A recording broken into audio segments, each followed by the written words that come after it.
The tiny hidden door has finally opened. But what lies beyond isn't what Daniel or Nunnu ever expected. One small step could change their lives forever. The tiny door gave way with a sharp, protesting groan that echoed through the quiet room. A spill of warm, golden light cut across the dusty floorboards, illuminating swirling particles in the air. Daniel hesitated, his boot hovering just inches from the frame. Beside him, Nunnu paced, his claws clicking rhythmically against the wood. From the shadows behind them, a high-pitched tremor broke the silence. The tiny mouse huddled in the corner, his small frame shaking as he hissed. "Don't go. Whatever is in there, it does not belong to us."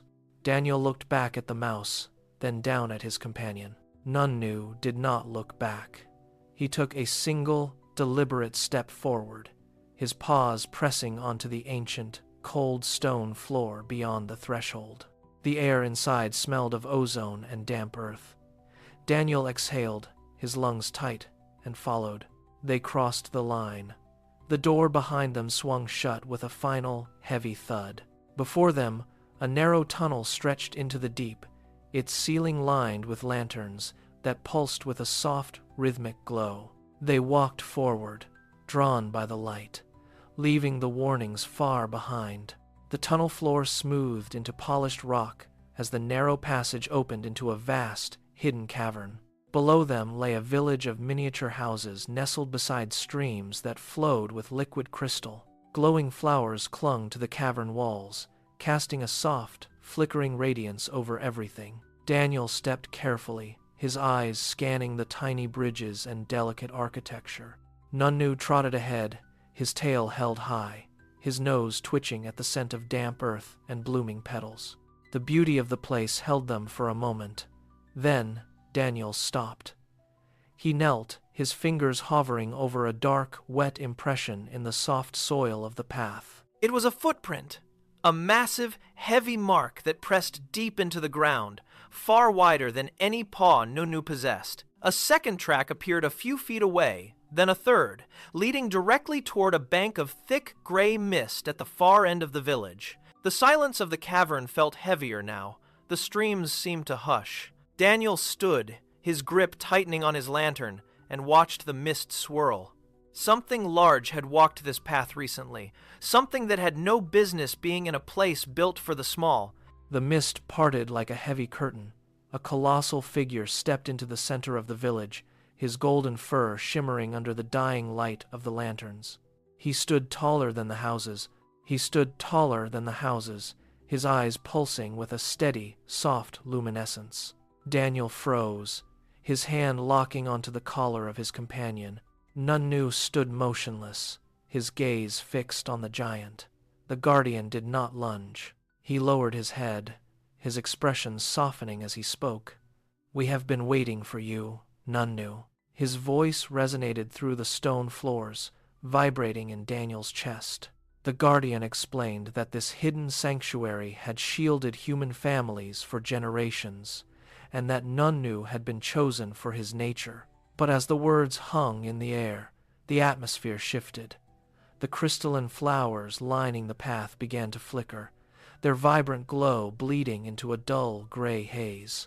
The guardian looked down at the ground, his ears twitching at a low, rhythmic thrumming rising from the earth. "The magic is fading," he whispered, his eyes darting toward the dark tunnel ahead. The light in the village dimmed another notch, and the ground gave a sharp, warning shudder.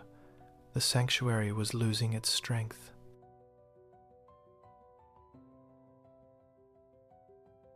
The warning had barely left the guardian's lips when the floor beneath them erupted. Stone tiles shattered, launching shards into the air like shrapnel. A deep, guttural grinding sound echoed from the abyss below, vibrating through the soles of Daniel's boots until his teeth ached. The crystal streams turned murky as the ground buckled, forcing the miniature houses to tilt and slide into sudden fissures. Daniel stumbled, catching his balance against a jagged outcrop of rock. He looked down. The earth was not just shaking, it was being torn open by an unseen, ravenous force.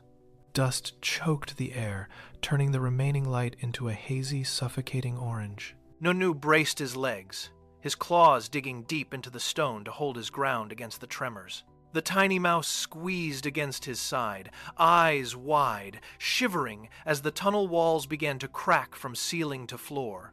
A massive dark fissure tore across the village square, swallowing the path they had just walked.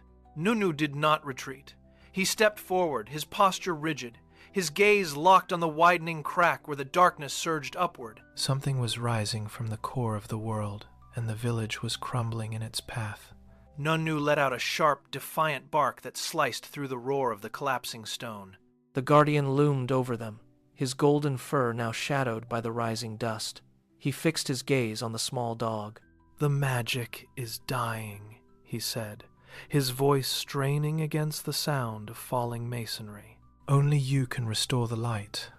Daniel looked down at his companion. Nunnu stood tall, his small frame unmoving despite the tremors that still rippled through the floorboards. The tiny mouse crept forward, pressing his side against Nunnu's flank, his shivering body a silent anchor in the ruin. The guardian pointed toward the yawning, jagged tunnel ahead. "Your greatest adventure has only just begun." Suddenly, the last crystal flower on the path sputtered and went cold. The warm glow that had defined the village vanished in a heartbeat. Total darkness rushed in, thick and suffocating. The sound of shifting earth slowed, then stopped, leaving a heavy, ringing silence. Daniel reached out, his fingers brushing the coarse fur of the dog. He could feel the steady beat of a heart, rhythmic and brave, pulsing in the dark. There was no map, no path, and no light to guide them. They stood in the void, waiting for the first step into the unknown. The world held its breath, and then the silence broke as they turned toward the tunnel. Daniel looks at Nunnu. Nunnu takes one brave step toward the glowing tunnel. The tiny mouse slowly joins him. The guardian quietly whispers, "Your greatest adventure has only just begun." The magical tunnel suddenly shakes. The screen fades to black. What do you think will happen next? Will Nunnu be able to save the hidden world before its magic disappears forever? Stay tuned to watch the next episode, Lost Crystal of Nunnu's Land. A forgotten treasure, an ancient enemy, and one tiny puppy standing between them. If you like Nunnu's content so far, please do not forget to like, subscribe, and share with your friends and family. Your every move strengthens us to create more. If you discovered a magical hidden world behind a tiny door in your own house, would you step inside or run away? Tell us your answer in the comments.